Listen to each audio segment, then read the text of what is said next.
Baik, Dewan Juri yang terhormat dan para tim kontra yang saya banggakan, izinkan saya sebagai pembicara pertama tim pro untuk membacakan mosi pada perdebatan kali ini, yaitu sebagai pemerintah, Dewan ini akan melarang penggunaan sosial media bagi anak di bawah umur.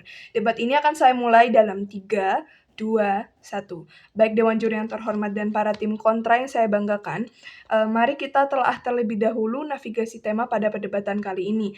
Tema besar pada perdebatan kali ini itu adalah perlindungan anak di era digital.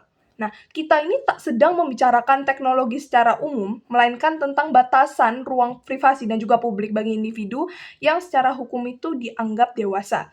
Nah, kita ini berada dalam fase atau navigasi tema kebijakan publik yang mengutamakan keselamatan mental di atas kebebasan dari akses informasi yang belum terfilter istilahnya tuh. Masuk ke poin berikutnya yaitu adalah jenis mosi. Nah, apa sebenarnya jenis mosi pada perdebatan kali ini? Yang pastinya mosi pada perdebatan kali ini adalah mosi praktikalis atau mosi kebijakan, yang artinya beban pembuktian kami terutama sebagai pihak pemerintah itu tak hanya menjelaskan mengapa sosial media itu buruk, tetapi juga membuktikan bahwa larangan ini tuh dapat diimplementasikan dan juga akan membawakan dampak positif bagi status quo. Nah, masuk ke poin berikutnya yaitu adalah metode pendekatan. Jadi sebenarnya metode pendekatan apa yang akan digunakan pada perdebatan kali ini Dewan Juri yang terhormat? Yakni kami menggunakan metode pendekatan secara prinsipal dan juga secara praktikalis. Secara prinsip, kami berdiri pada nilai bahwa hak perlindungan anak itu harus diupayakan lagi oleh negara. Secara praktikal, kami akan membuktikan bahwa ekosistem digital saat ini tuh tidak kondusif bagi pertumbuhan kognitif anak, sehingga intervensi fisik berupa pelanggaran ini adalah satu-satunya solusi yang tersisa. Nah, masuk ke poin saya berikutnya itu adalah latar belakang Dewan Juri yang terhormat. Mari kita lihat status quo pada saat ini, bahwa batasan usia 13 tahun pada platform itu hanyalah formalitas yang setelahnya mudah dilanggar istilahnya itu. Dan dunia digital kita itu dipenuhi oleh algoritma lembah dopamin yang istilahnya itu memicu kecanduan anak-anak itu terpapar pada cyberbullying. Dan istilahnya itu standar kecantikan yang istilahnya kurang realistis maupun secara eksploitasi data. Orang tua seringkali kewalahan karena teknologi itu kan berkembang lebih cepat daripada literasi digital mereka. Dan kita ini berada dalam kondisi darurat kesehatan mental remaja yang terutama itu. Masuk ke poin saya berikutnya. Siapakah aktor yang bertanggung jawab dan siapakah aktor yang rentan pada masih perdebatan kali ini? Yang pastinya Dewan Juri yang terhormat, aktor yang bertanggung jawabnya adalah negara dan juga platform. Negara punya kewajiban hukum untuk melindungi warga mudanya dan pastinya platform itu juga harus bertanggung jawab atas dampak dari algoritma mereka sendiri. Nah, masuk ke poin berikutnya itu adalah aktor rentan. Aktor rentan yang pastinya pada mosi perdebatan kali ini itu adalah anak di bawah umur. Mereka ini adalah aktor yang belum memiliki judgement yang matang, istilahnya itu untuk membedakan mana konten yang merusak dan juga mana yang mengedukasi.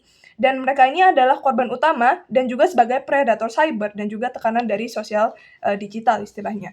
Masuk ke poin saya berikutnya yaitu apa karakterisasi kunci pada mosi perdebatan kali ini, yaitu karakterisasi kunci pada mosi perdebatan kali ini tuh adalah yang pertama, anak di bawah umur. Kami definisikan secara tegas sebagai individu di bawah 17 tahun. Karakteristik mereka yaitu adalah emosi yang masih fluktuatif istilahnya dan juga kebutuhan atas validasi sosial yang sangat tinggi. Yang kedua yaitu adalah media sosial. Platform seperti TikTok dan juga Instagram yang terbuka dan juga algoritma, kami itu tidak melarang aplikasi seperti WhatsApp karena fungsinya itu memang murni sebagai utilitas. Lalu karakteristik yang ketiga yaitu adalah melarang. Ini adalah larangan atas akun personal istilahnya itu dan bukan pelarangan penggunaan internet secara total. Masuk ke poin saya berikutnya yaitu apa sebenarnya hipotesis masalah pada perdebatan kali ini. Sebenarnya kami sebagai pihak pemerintah ini menginterpretasikannya secara sederhana, yaitu apa? Selama anak itu di bawah umur masih memiliki akses ke media sosial, tingkat depresi, gangguan kecemasan, dan juga kasus dari kriminalitas cyber terhadap anak akan terus meningkat kegagalan sistem saat ini. Kenapa? Karena terjadi kita itu istilahnya membiasakan anak itu masuk ke ruang dewasa tanpa pengawasan yang mumpuni.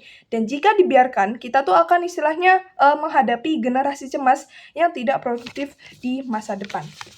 Lalu, Apa mekanisme yang akan saya bawakan sebagai pihak pemerintah? Mekanisme yang saya akan bawakan atau kami usulkan istilahnya itu ada beberapa. Poin yang pertama, yaitu adalah parental control bypass. Nah, apa maksud dari parental control bypass ini? Yaitu adalah platform wajib yang istilahnya menghentikan akun yang teridentifikasi milik anak di bawah usia 17 tahun.